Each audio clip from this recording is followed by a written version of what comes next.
I am generally not a fan of flavored coffees, whether it's, hazelnut or French vanilla or Jamaican Me Crazy, whatever that is.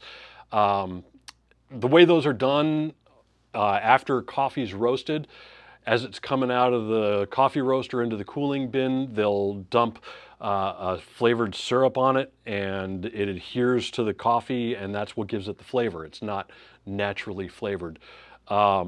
They're kind of syrupy, kind of overly sweet, really artificial tasting. I'm not a fan at all.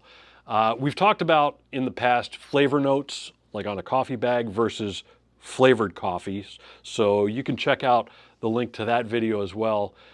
We've also done some barrel-aged coffees, which is another way that's grown pretty popular of flavoring coffees, where we take a bourbon barrel and put the green coffee in there and let it sit, and it soaks up all those flavors. So there's some flavoring of coffee happening out there. What's becoming really popular in the specialty coffee market is infused coffees. Infused coffees are typically when a flavor component is added to the green coffee somewhere in the processing method. It might be during fermentation, it might be afterwards.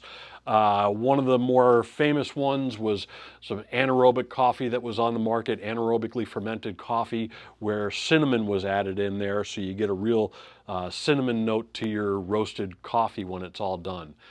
There's some pros and cons to that. There's been a little bit of discussion. I'll put some links down in the description of some coffee people who have had some stuff to say about this.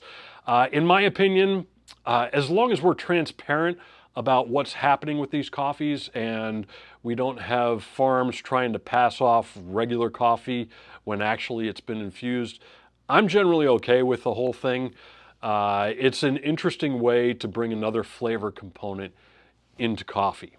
In fact, when I was recently on our trip to Colombia, we were able to visit Juan David Puerta. He is a flavor engineer and the founder of Sens Coffee.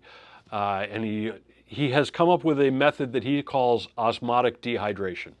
And the way he does it is he uses liquid with glucose in it. Glucose is basically simple sugar. It looks like this white powder.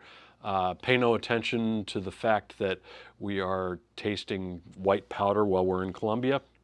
But what Juan does is he will take the glucose and liquid water and some flavor components. He might use blackberry, peach, lychee, a whole bunch of different things, whatever he happens to want, and put it in liquid in a barrel and let it sit there for anywhere from 24 to 72 hours.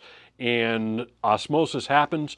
The flavor components that are in the glucose solution will soak into the coffee, and then he'll take the coffee and dry it out and sell it.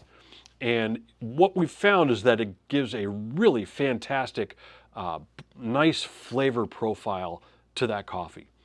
It's almost as if when you read flavor notes on a coffee bag and you see berry notes or you see apricot notes or something like that. Imagine if that flavor profile was like cranked up to 11 and it really popped out of that coffee without at the same time overwhelming the coffee, and also without giving you kind of an artificial fake flavor note that's in there. I was able to grab a couple of boxes of coffee from Anthem on this. So right now we have on our online store a blackberry infused coffee and a peach infused coffee from Juan at Sens Coffee. You're going to want to jump on those. They're $28 for two of them or $14 a piece. Head on over to freshgroundroast.com and you will see where you can pick those up.